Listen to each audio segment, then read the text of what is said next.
Hello guys, আসসালামু আলাইকুম। Welcome back to my channel. কেমন আছেন আপনারা সবাই?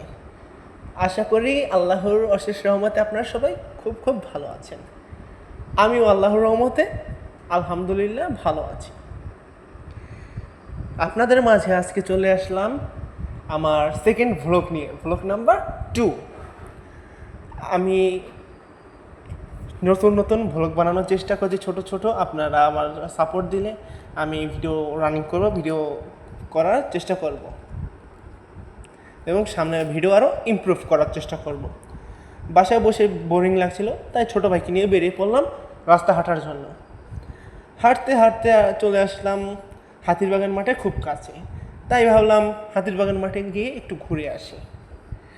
হাতিরবাগান মাঠে ঘুরতে যাওয়ার জন্য রাস্তা দিয়ে হাঁটতেছিলাম।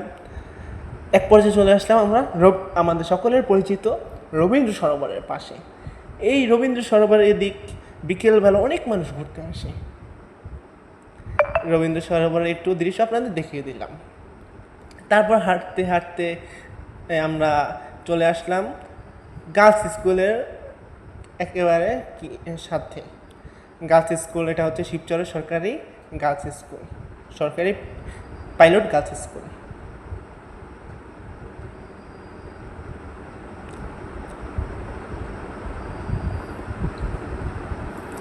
এবার আমরা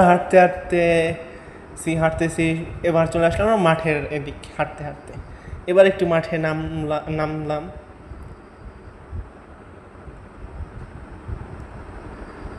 মাঠের এদিক নামে একটু মাঠে ঘোরাফেরা করলাম। এই যে হচ্ছে আমাদের শিবচর হাতিরবাগান বিইউসি ক্লাবের স্টেডিয়াম। এটি হচ্ছে আমাদের শিবচরের অনেক পুরানো ঐতিহ্যবাহী হাতিরবাগান মাঠ। এই মাঠে বিকেলবেলা অনেক মানুষের খেলাধুলা করতে আসে, কেউ ঘুরতে আসে, কেউ স্টেডিয়ামে বসে আসে, কেউ এটা মনোরম পরিবেশ নিতে আসে, কেউ মাইন্ডটাকে রিফ্রেশ করতে আসে, কেউ ঘুরতে আসে।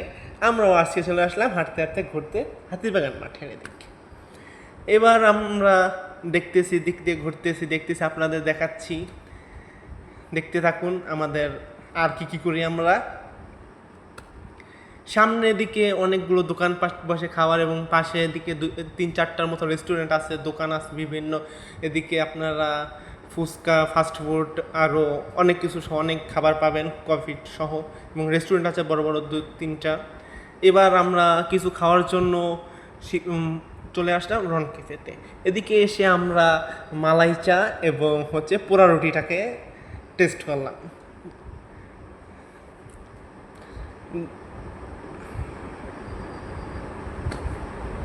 পোড়া রুটি এবং মালাই চাটি খুব সুস্বাদু ছিল, একেবারে অসাধারণ।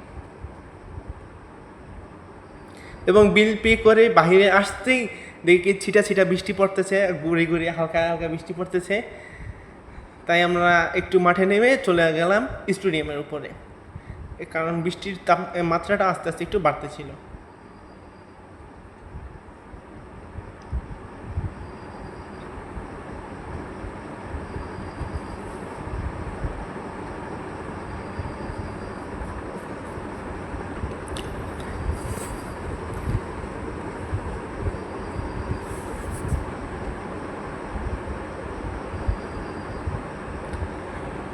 স্টেডিয়ামে আমরা কিছুক্ষণ ছাউনির নিচে দাঁড়িয়ে রইলাম, যাতে বৃষ্টির ছিটাগুলো আমাদের গায়ে না লাগে, মোবাইলে না লাগে।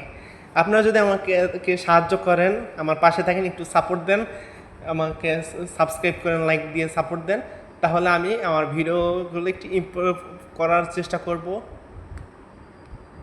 কিছুক্ষণ আমরা একটু বসে রইলাম।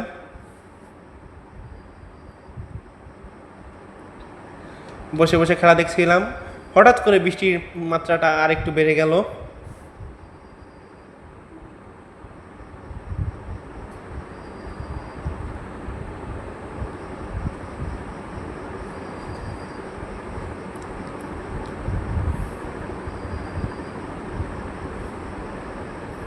দেখুন কি অবস্থা, বৃষ্টি থামার কোনো নাম নেই, আরো বেড়ে গেছে।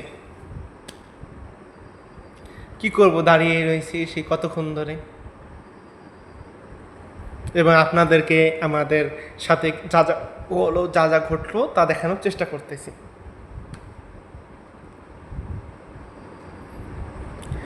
থামার কোনো নাম নাই এই বৃষ্টির।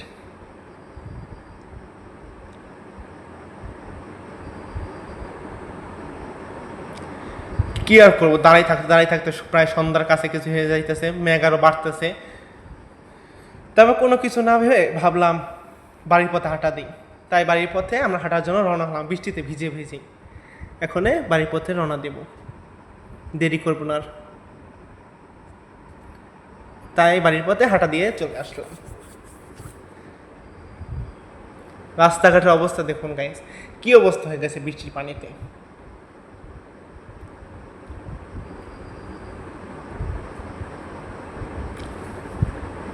আজ এ পর্যন্তই গাইস, আপনারা সবাই ভালো থাকবেন, সুস্থ থাকবেন এবং আমার ভিডিওগুলো দেখার চেষ্টা করবেন। এবং যদি ভালো লাগে লাইক, সাবস্ক্রাইব, কমেন্ট করবেন এবং যদি খারাপও লাগে তাও কমেন্ট করবেন। আপনাদের সব কিছু আমরা বিবেচনা করব। আপনারা সবাই ভালো থাকবেন, সুস্থ থাকবেন। আল্লাহ হাফেজ। আজ এ পর্যন্তই, সবাই ভালো থাকবেন।